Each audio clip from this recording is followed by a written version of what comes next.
Pernahkah kamu merasa waktu berjalan lebih cepat dari seharusnya? Kamu membuka ponsel hanya untuk 5 menit, lalu tiba-tiba 1 jam pun berlalu, dan 2 jam kemudian pun menghilang. Dan ketika layar akhirnya mati, ada perasaan aneh yang sulit dijelaskan. Kamu lelah, tapi tidak tahu karena apa. Kamu melihat banyak hal, namun tidak benar-benar mengingat apapun. Setiap hari, miliaran manusia melakukan ritual yang sama: bangun tidur, meraih ponsel, menatap layar, menggeser jempol mereka, dan mengulanginya lagi hingga malam tiba. Kita semua menyebutnya hiburan, informasi, teknologi, kebebasan. Tetapi bagaimana jika itu semua hanyalah ilusi? Bagaimana jika selama ini kita tidak sedang menjelajahi internet, melainkan internetlah yang sedang menjelajahi kita?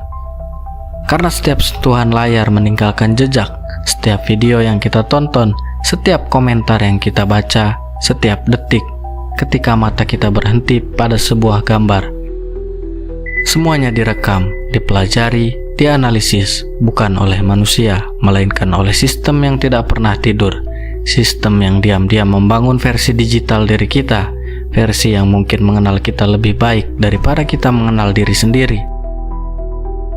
Ia tahu apa yang membuat kita marah, ia tahu apa yang membuat kita takut, ia tahu apa yang membuat kita terus kembali. Dan yang paling mengerikan, ia tahu bagaimana cara mempertahankan perhatian kita lebih lama dari apa yang kita inginkan.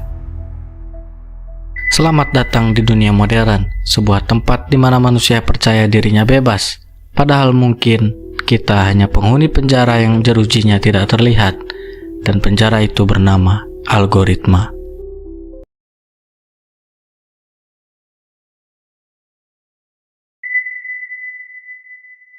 Kondisi yang kita alami hari ini sebenarnya bukanlah sebuah kebetulan sejarah. Lebih dari 90 tahun yang lalu, tepatnya pada tahun 1932, seorang penulis dan filsuf asal Inggris bernama Aldous Huxley menulis sebuah novel distopia legendaris berjudul Brave New World.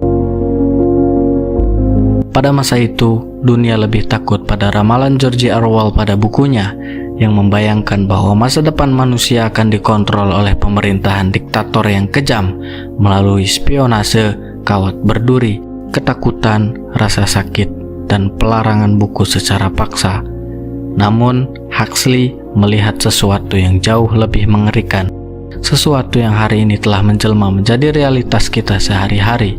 Huxley tidak takut pada mereka yang ingin melarang atau membakar buku. Dia takut pada sebuah kondisi di mana tidak ada lagi orang yang mau membaca buku karena pikiran manusia sudah terlalu sibuk dan terdistraksi oleh hiburan yang dangkal.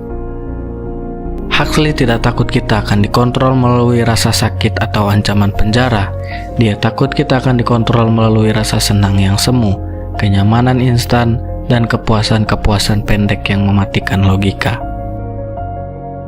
Dalam ramalan Huxley, masyarakat masa depan akan dibuat sangat pasif, egois, dan apatis karena mereka dicekoki oleh konsumenisme dan hiburan tanpa henti.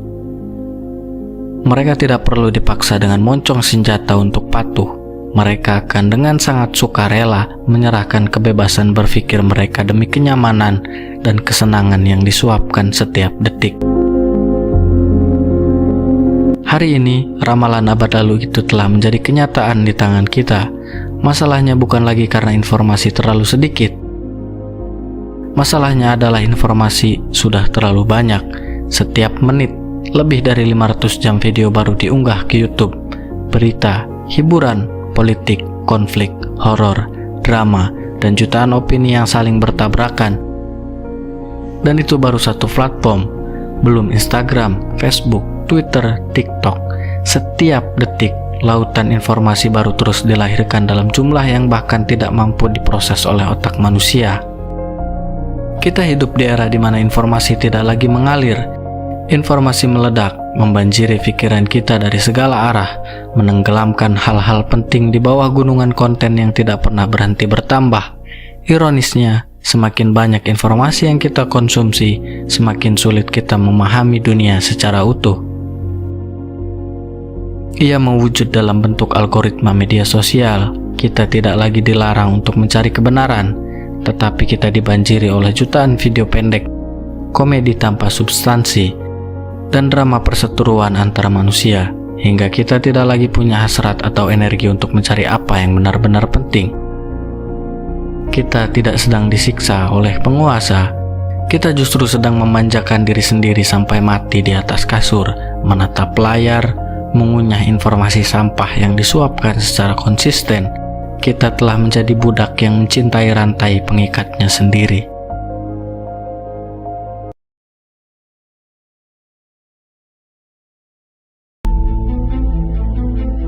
Mari kita melangkah lebih jauh, menembus dinding-dinding kaca gedung pencakar langit di Silicon Valley, California, tempat di mana masa depan kita dirancang.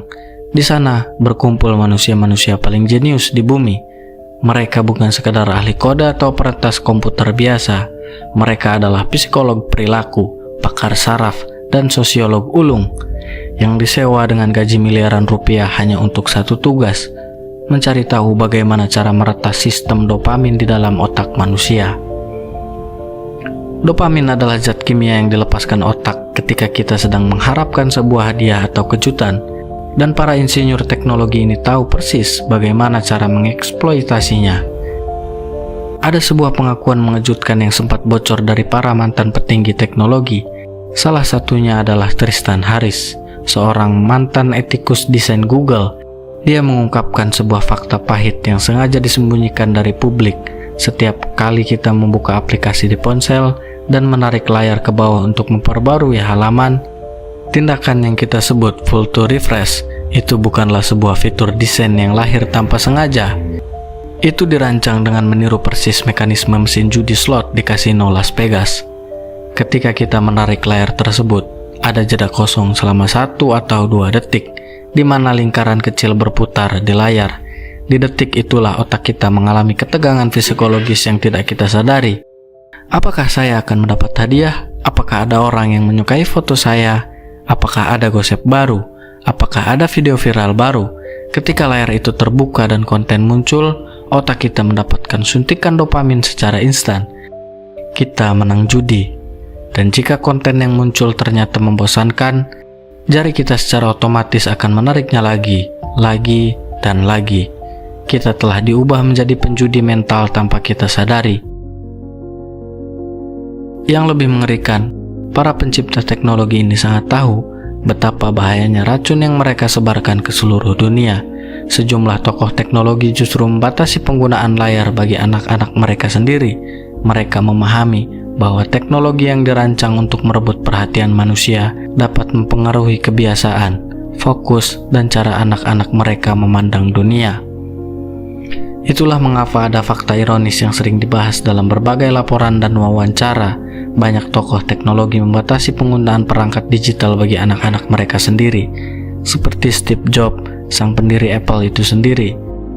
Di sebuah sesi wawancara, dia membatasi teknologi untuk anak-anaknya di rumah.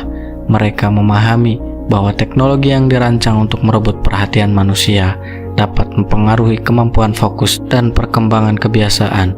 Bahkan, sebagian eksekutif dan manajer puncak di Silicon Valley memilih sekolah yang membatasi penggunaan layar bagi anak-anak mereka. Mereka percaya bahwa interaksi manusia itu langsung, membaca, bermain, dan belajar di dunia nyata masih memiliki nilai yang tidak bisa digantikan oleh layar.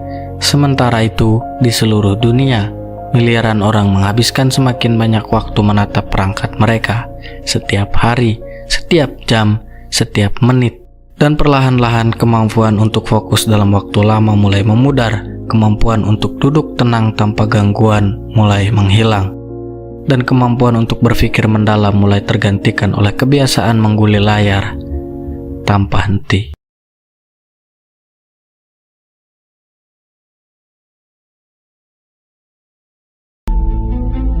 Namun, kebohongan ini tidak berhenti di sana. Industri ini menyimpan rahasia yang jauh lebih kelam di bawah karpet emas mereka. Beberapa tahun lalu, dokumen internal dari salah satu raksasa teknologi terbesar di dunia bocor ke publik melalui seorang pelapor, atau yang biasa disebut whistleblower. Dokumen itu membuka kedok yang selama ini mereka tutup rapat-rapat. Selama bertahun-tahun, perusahaan-perusahaan ini melakukan riset internal mengenai dampak platform mereka terhadap kesehatan mental manusia, khususnya generasi muda, dan hasilnya sangat mengejutkan. Mereka menemukan bahwa sebagian fitur dan pola penggunaan media sosial dapat berkaitan dengan meningkatnya rasa cemas, perbandingan sosial, rasa tidak aman, dan berbagai tekanan psikologis lainnya, terutama pada remaja yang menghabiskan banyak waktu di depan layar. Namun, masalahnya bukan hanya pada teknologi itu sendiri. Masalahnya adalah model bisnis yang berada di belakangnya. Karena perhatian manusia telah berubah menjadi komoditas paling berharga di abad ke-21, semakin lama kita menatap layar, semakin banyak iklan yang dapat ditampilkan, semakin tinggi interaksi yang tercipta, semakin besar keuntungan yang diperoleh, dan algoritma mengetahui hal itu. Mereka belajar dari miliaran klik, miliaran komentar, miliaran kebiasaan manusia setiap harinya. Lalu mereka menemukan sebuah pola yang mengkhawatirkan. Konten yang memicu emosi kuat seperti kemarahan, ketakutan, kontroversi, atau rasa iri seringkali menghasilkan interaksi yang jauh lebih tinggi dibandingkan konten yang tenang dan mendidik. Kemarahan membuat kita ingin membalas, ketakutan membuat kita ingin terus mencari informasi berikutnya, rasa tidak aman membuat kita terus membandingkan hidup kita dengan orang lain, dan selama kita terus bereaksi, kita terus berada di dalam sistem. Akibatnya, internet yang seharusnya menjadi alat untuk menyebarkan pengetahuan, sering berubah menjadi arena pertarungan perhatian, di mana emosi manusia diperdagangkan setiap hari. Tanpa kita sadari, kita mulai melihat dunia melalui potongan-potongan informasi yang dipilihkan untuk kita, bukan berdasarkan apa yang paling benar, tetapi berdasarkan apa yang paling mampu membuat kita bertahan lebih lama di depan layar. Perlahan-lahan, kita menjadi lebih mudah marah, lebih mudah cemas, lebih mudah terpecah, dan lebih sulit untuk fokus pada persoalan yang benar-benar penting dalam kehidupan nyata. Yang paling mengkhawatirkan semua ini terjadi bukan karena ada satu orang jahat yang mengendalikan dunia dari balik layar, melainkan karena sistem yang ada memberikan hadiah kepada siapapun yang mampu merebut perhatian manusia paling lama. Dan selama perhatian kita terus menghasilkan keuntungan, akan selalu ada pihak yang berlomba-lomba untuk mendapatkannya.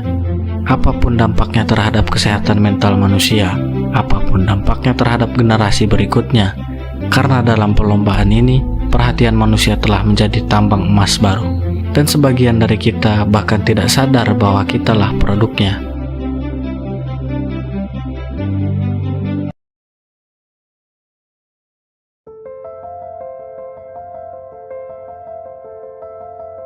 Kita kini berada di sebuah titik sejarah di mana teknologi telah menjadi bagian dari hampir setiap aspek kehidupan manusia. Pekerjaan kita, pendidikan, hubungan sosial, bahkan cara kita memahami dunia, semuanya kini terhubung dengan layar. Karena itu, solusinya bukan menghancurkan teknologi, bukan pula melarikan diri dari dunia modern. Yang perlu kita lakukan adalah memahami permainan yang sedang berlangsung, sebab seseorang yang menyadari dirinya sedang dipengaruhi memiliki peluang lebih besar untuk mengambil kembali kendali. Langkah pertama adalah kejujuran. Kejujuran untuk mengakui bahwa perhatian kita memang sedang diperebutkan setiap hari. Setiap kali kita membuka ponsel, ada ribuan sistem yang berlomba-lomba mendapatkan beberapa detik dari hidup kita. Beberapa detik yang jika dikumpulkan akan berubah menjadi jam, hari, bahkan tahun yang tidak pernah kembali. Maka setelah video ini selesai, cobalah memperhatikan kebiasaan kita sendiri. Ketika sebuah konten membuat kita marah, berhenti sejenak. Tanyakan, apakah informasi ini benar-benar penting bagi hidup saya, atau saya hanya sedang dipancing untuk terus bereaksi? Ketika sebuah video membuat kita iri, tanyakan kembali, apakah saya sedang melihat kenyataan, atau hanya potongan kecil kehidupan seseorang yang telah dipilih dengan sangat hati-hati. Dan ketika kita merasa ingin terus mengguli layar tanpa tujuan, sadari satu hal, mungkin yang sedang dicari bukanlah informasi, melainkan pelarian. Pelarian dari rasa bosan, pelarian dari rasa kesepian, atau pelarian dari berbagai hal yang belum selesai dalam kehidupan nyata.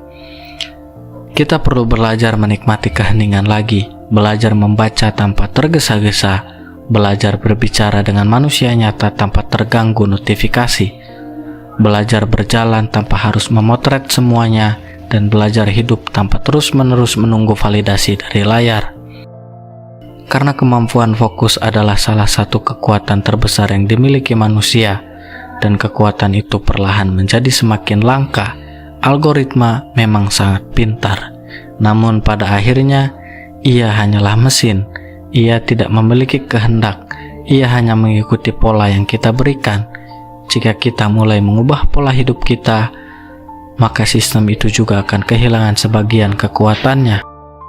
Pada akhirnya, pertarungan terbesar di era modern bukanlah pertarungan memperebutkan uang, bukan pula pertarungan memperebutkan teknologi, melainkan pertarungan memperebutkan perhatian manusia. Dan perhatian itu adalah milik kita, bukan milik algoritma, bukan milik perusahaan teknologi, dan bukan milik siapapun selain diri kita sendiri. Kotak kaca itu masih berada di genggaman kita saat ini. Tetapi sebelum kita kembali menggeser layar berikutnya, ada satu pertanyaan yang layak direnungkan. Ketika layar ini akhirnya mati, siapa yang sebenarnya memegang kendali atas hidup kita?